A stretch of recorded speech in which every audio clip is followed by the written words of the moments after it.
This. This rabbit ornament. 2 weeks ago it was 6 inches to the left. It was here. Saying that, my daughter shifted the rabbit figurine on the cabinet to the left side by 6 inches. Oh. My daughter's voice was so silly. Then, as if in a panic, she turned to me and hastily beckoned to me. Mom, this place is bugged. There's something here that looks like a listening device. What? I stop cooking and rush over to my daughter. There is indeed a wiretap there. A chill runs down my spine. Seeing me like that, my daughter continued. Actually, it's not just here that things are changing positions. Are you sure? The kitchen, Mom and Dad's bedroom, and the bathroom sink. I felt my mind go blank at her words. I think it depends on the person you are talking to as to whether the distance is good or bad to keep the soup cold. My family in-laws and my home are also just such a soup-cold distance from each other. We both live in the same city. It's about a 10-minute drive.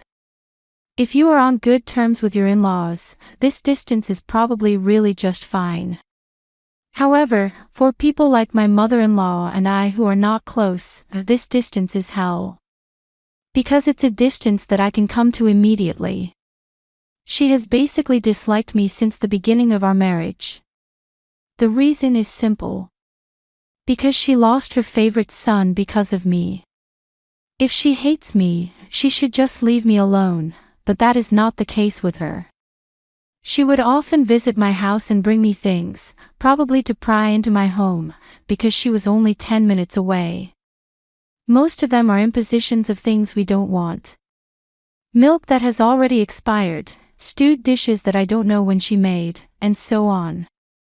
My daughter is already in high school, but when she brought me a musty blanket with stains from a hero show, saying, "My son used to use it, and it came out of the closet, so let your child use it," I think my face was drawn back in shame. I couldn't stop getting goosebumps just thinking about how many years it had been in the closet and how many tens of thousands of ticks were on this blanket. And it was routine for me to push things I didn't want, to break into the house without permission, to walk around the house and make each thing difficult before leaving. Do you clean this place properly? There's just pork and chicken in the fridge. You have to make sure Thurman eats beef. By the way, Thurman is my husband. It was really a stressful time for me to say, "I understand," or to just humor him appropriately while doing the housework. When I told my husband about it, he always apologized to me with an apologetic look on his face. "I'm sorry about my mom. I told her we didn't want it." "It's okay. It's not your fault, Thurman. I wish she'd let me go." I was still saved by the fact that my husband was completely on my side like this. She would often bring me things that I didn't need as if she was harassing me, but sometimes she would bring me things that I needed. For example, before going to bed, my husband would tell me, "This month will be tough because we need to get some stuff." Then the next day the doorbell rings and she says, "Here, use this for Thurman." I just happened to get a refund from our insurance. Listen. I've told you many times, it's for Thurman. If Thurman doesn't call me, I'll think you stole it, and she would give me $10,000. On another occasion, when my husband said to me, "My towels are pretty worn out," she rang the doorbell about 3 days later and brought a cardboard box full of brand new towels. She would say, "I got this as a prize at the bingo game."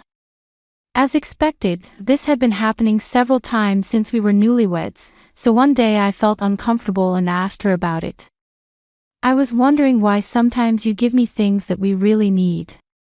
When I said this, she huffed and laughed in a pompous manner and said condescendingly to me, "I'm kind of special, I've always had that gift.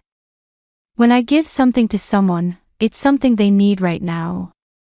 It's like when I hold something in my hand, I know where the person who needs it is going. Maybe it's what's called a sixth sense." Well, I guess it's a feeling that my uncaring wife wouldn't understand. Is she sick and dying if she doesn't say something sarcastic? And despite her great words, I didn't really trust her ability, since it was 80% unnecessary things and 20% necessary things, and I thought I would be lucky if I hit it. Speaking of abilities, my only daughter, 16-year-old Tessie, has quite an interesting ability. When she was only 4 years old, she memorized and copied from memory a list of letters that I had shown her only once. I thought she might be a genius and took her to a specialist. The diagnosis I received was absolute memory. It is now called camera eye or something like that. She can instantly memorize what she has seen once. It was said that she had a camera-like ability. We were both momentarily excited to be told that he was a genius. However, the teacher there made a reluctant face. It's really hard for a child to have this ability. People forget 60% of the events of the day. But a child with this ability remembers everything. It's really tough not to forget. And because of their ability, they tend to expect too much. It can also be hard to communicate. I can't meddle in family matters, but if it's okay with your parents, please let them raise her as a normal child, respecting her wishes, rather than expecting too much of her. The doctor's kind words made my husband and I nod our heads in agreement, ashamed that we had been so excited even for a moment. My daughter remembers what she saw once. She remembers almost everything she hears at once. She remembers even the slightest expression or movement of a person in detail. Since she became a high school student, she has received almost perfect scores in the national mock examinations, and was even invited by a foreign university that had heard rumors about her. However, because of this ability, she has been suspected of cheating and of being dishonest in many other things, so she has only negative feelings about her ability. Therefore, she has no intention of using her ability, which can be a wonderful thing depending on how it is used, and is attending a local public high school and spending a leisurely life with her friends. As a parent, if she is fine with it, it's fine. One day. It was Sunday, my husband was relaxing and watching TV, and I was about to cook dinner. In the evening, my daughter, who was playing with her friends, came home and said this to me. "Hey, there's something that's been bothering me." What is it? I answered her question while making dinner. "Mom, you change the position of your things a lot, don't you?" "What?" I nodded my head as she pointed out an action I didn't remember. "I don't think I do that much.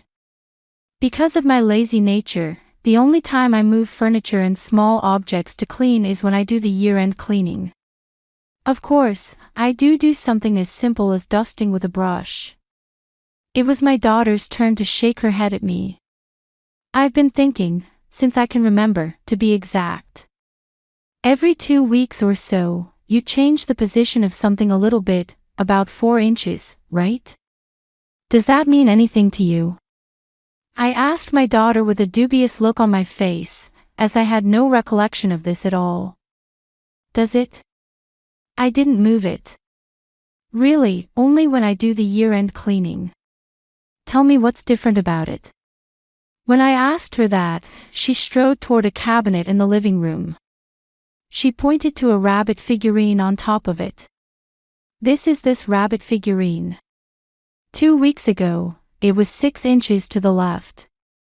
It's around here." Then she shifted the rabbit figurine 6 inches to the left. "Oh!" my daughter shouted in a hushed voice. Then, as if in a panic, she turned to me and hastily beckoned me over. "Mom! There's something here, like a bug." "What?" I had goosebumps. My husband, who had been watching TV in the back of the house, heard the commotion and came up to us to see what was going on. When the 3 of us peeked in, we found a small wiretap installed there. It was a small bug, about the size of a fat thumb. The red light was on, indicating that it was firmly activated. I pointed at it with a trembling hand and asked my husband. Hey, did you set this up? What? My husband shouted in a crazy voice. I was relieved to see that my husband was not the culprit. But then, fear rushed over me. If it wasn't my husband, then who was it? But it's a wiretap, isn't it? Hey, why is it here? My husband's face turned pale and a chill ran down everyone's spine, and then my daughter spoke up gravely. You know, it's actually not the only place where things have changed position over the last 2 weeks. Are you sure? My husband and my voices harmonized perfectly. So, where the heck else would that be? My daughter pulled my husband and I away, saying, "Come here a minute." We all had cold hands and you could tell we were nervous. The second one is here. She pointed to the coffee machine in the cupboard.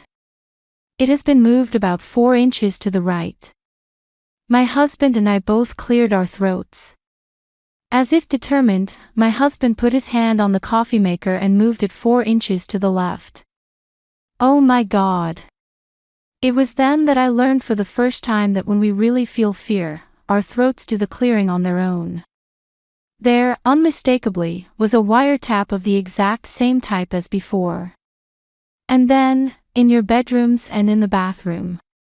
My daughter said with a stiff look on her face, and we walked down the hallway to her bedroom with unfathomable fear in our hearts as she led us by the hand. When we entered the bedroom, at first glance it was hard to tell what had changed. It was a bedroom, so besides the bed, there were only a few decorative plants and a clock hanging on the wall. What's changed about this place? The position of the bed, the houseplants, and the clock did not seem to have changed at all. The position of the bed, the houseplants, and the clock don't seem to have changed at all. But the angle of the clock is a little different from 2 weeks ago. It's really slight. It's as if someone has intentionally touched it. Her husband cleared his throat and swallowed a mouthful of spit. Then he climbed into bed and gently removed the wall clock. Gasped my husband. There, hidden away, was the very same thing as before. Here's another one. My husband says, making me pale. My heart jumps at my husband's mutterings. And the bathroom was bugged as well. My husband retrieved all 4 listening devices. He put them on the table in the living room and was stunned for a while, but then he came to his senses and stood up and said, Anyway, call the police. I said. Right. With trembling hands, I operated my phone and immediately called the police to inform them that the house had been bugged. I was relieved when they replied that they would be right there. However, an inexpressible sense of dread was still clinging to me. Who in the world would do this? And for what purpose? For the time being, we sat on the sofa, snuggled together as a family, and waited for the police to arrive. It has only been a few minutes since we called the police, but the wait feels like hours. After a while, the intercom rang with a ding-dong, and our family stood up as if we had been played. Finally, the police must have arrived. But the person on the intercom camera was not the police, but my mother-in-law. Oh, hi. Can you let me in for a minute? She came suddenly, smiling as she said so, holding a paper bag in her hand. She seemed to have brought me something again. To be honest, it was nothing but a nuisance at such a busy time of the day. Hey, I'm actually in a great deal of trouble right now, I said as she opened the door, imploring me to leave, but she quickly stepped in and forced her way into the house. Oh no, wait. I watched her slink into the house without hearing me stop her with a dark feeling. What's the big deal? She asks as we walk down the hallway to the living room where my husband and daughter are waiting. I think someone has bugged the house, and we don't know who did it, so it's kind of creepy. My husband and daughter look back at me and her as I open the living room door, really wishing they would leave. Mom. What's going on? It's already late at night. It had already been about an hour since he had found the first bug in the evening, and it was nighttime outside. I heard you found some kind of bug or something. Yes. It's just creepy. My husband says with a frightened look. I know it's creepy. I thought it must be, so I brought you this. Saying this, she took out of a paper bag a hammer made of iron. What? My husband and my daughter's eyes are on point. What is she saying? Hey, why are you bringing that thing? My husband says in a trembling voice. I told you, didn't I? I know what people need. You'd have to destroy such a thing as a wiretap, wouldn't you? I thought you might need this. Well, that was good timing. Saying this, she holding the hammer was completely horrified, her eyes not smiling. I feel my blood rush to my veins. How is it possible to have a hunch about such things? It's just not common sense. Then why did she bring such a thing? I can think of only one reason. I ask her in a trembling voice. My voice is hoarse with fear. Could it be, you who planted this bug in my room? She only smiled once in reply to my question, but did not reply properly. Her smile seemed to be an affirmation, and I felt goosebumps rise on my skin. My hands and feet are cold. This is not something a normal person would do. So, how did you ever give our family what we needed from time to time? My daughter blurts out next to me and I realize. Yes, that's right. She has certainly given us things we needed in our home many times in between unnecessary things and garbage. But all of those times were when I've mentioned what I needed. And the fact that it was from the beginning of our honeymoon means that it was bugged from the beginning of our honeymoon. That meant that my mother-in-law knew everything that was going on in the house from the beginning of our marriage. It's horrible, I had goosebumps all over my body again. Gross. The daughter mumbles something and the husband looks at his own mother as if she were a ghost. Seeing us, she grinned for a moment and raised the hammer. If you say you don't feel good, I'll break it for you. No. No, she was just making up some excuse like that, trying to destroy the evidence. That's when I realized this and screamed. What was that screaming? What are you doing? Voices echoed throughout the living room, and several police officers came rushing into the room, blocking the movements of her, who was holding a hammer. She rolls her eyes at the sudden appearance of these strong men, desperately resisted. However, no matter how many hammers they held, she was helpless in front of the trained police. What the heck is wrong with you people? Get off me. Let go of me. She was yelling and raging as if she had changed. My daughter and I held each other's hands tightly and watched the bizarre scene in front of us with bated breath. Please don't let go. That's the person who planted the bug. My husband loudly complained, and in no time at all the police had completely blocked her movements. Then a group of people called the forensic team rushed to the scene, and everyone's fingerprints were taken. While waiting for the results, we sat on the couch under police surveillance. Of course, our family kept our distance from her. I didn't do it. It was all made up by this woman. She, who had regained her composure by that time, looked blue and told such a lie without a care in the world. He was restless, fidgeting with his left thumb, clutching it with his right hand. What proof do you have that I planted the idea? You always had what I needed at the right time, didn't you? That was because you were listening in on our conversations, wasn't it? I told you. I told that I had a hunch. That's all. Do you have any proof that I brought you what you said you wanted? I couldn't help but get angry at her, who was still pretending not to know. It is true that there is no evidence of a wiretap unless it is recorded. The fact that she was so brazen about it suggests that she didn't record what she was eavesdropping on. My daughter, who was watching her, opened her mouth and said this. Since the beginning of this year.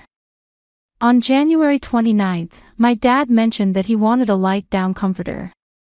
2 days later, on January 31st, Grandma came over and left the comforter. On April 2nd, Dad told Mom, "There's a hole in my pants." Then, on April 3rd, Grandma brought a pair of men's pants. Everybody looked at her with open mouths. Of course I remember bringing those things. But I still don't remember the exact date. My daughter glared at her grandmother with cold eyes, as if she were trying to get her to do something. It was a glare that clearly showed her disgust. If you don't mind my memory, since I noticed, I can testify to all the dates my dad said he wanted something, and the dates my grandmother brought it to. Now that I'm slowly remembering and thinking about it, all the things my dad said he wanted or needed, Grandma only brought them to him. It's so clear to know that you only love him. You know, Grandma. My memory is certified by the doctor at the hospital, so that's proof enough. What's this? You're as disgusting as ever. Her face turned blue. But what stuck with me was the way she said, "as ever." What is it? You said, "as ever." I asked her with a sense of disgust. Then she gave me a look that made me feel sick from the bottom of my heart. That's disgusting. I can't believe she remembers everything. My daughter did not hide her ill feelings toward her. Grandma, you've always hated me, haven't you? I've never received anything I've asked for. Sometimes when you do give me something, it's a blanket with stains all over it, and it's nothing more than harassment. You don't even hide the look of disgust on her face when she sees me. Have you noticed, Grandma? When you look at me, your left eye narrows a little. You make the same face when you see things you don't like snakes and gophers. That's what's so weird about you. You look like you have it all figured out. My daughter's words and her screeching voice astonished both my husband and me. We had thought that she was cold toward me, but we had not expected her to have such ill feelings toward my daughter. The person who broke the tense atmosphere was the forensic scientist. We have the results. Everyone gasped. Her face couldn't have been stern. Suck it. My daughter blurted out next to me, and I reflexively looked at her. My daughter is grinning and watching the proceedings. The forensic guy opens his mouth. The fingerprints on the wiretap match those of this person. Of course, there was one fingerprint of your husband who touched it when he was collecting it, but only her fingerprints were sticky. Could you please accompany us to the station? So, the police urged her. She grudgingly but obediently obeyed the police. I've noticed that when she is in a hurry, she has a habit of moving away from her left thumb. She had been doing that from the moment we took her fingerprints, so I was sure we would find her fingerprints on the wiretap. All that messing around was just a bad idea. My daughter's words took me by surprise for what seemed like the umpteenth time today. She was arrested for trespassing and filming, which was also considered a misdemeanor. Since then, her house has also been raided, and machines and other equipment used for wiretapping were seized as conclusive evidence. It was learned during the subsequent interviews that she loved her son so much that she had been bugging our house since the beginning of their marriage in order to keep an eye on the family. The first reason she frequently brought unnecessary items called souvenirs was to camouflage her husband's wiretapping by bringing him only what he wanted. Second, she used it as an excuse to get into the house and replace or relocate the wiretaps while I was taking care of other business. She said that it was her right as a mother to know how her son was spending his time. I shudder to think that I have no idea what a crazy person's thought process is. After that, we got rid of everything she had given us. She was not sentenced to jail, but the court issued a restraining order against our family. If she violated it, she said she would face jail time this time. I was simply amazed at my daughter's abilities this time around. I also learned that fake abilities can never be as good as real ones.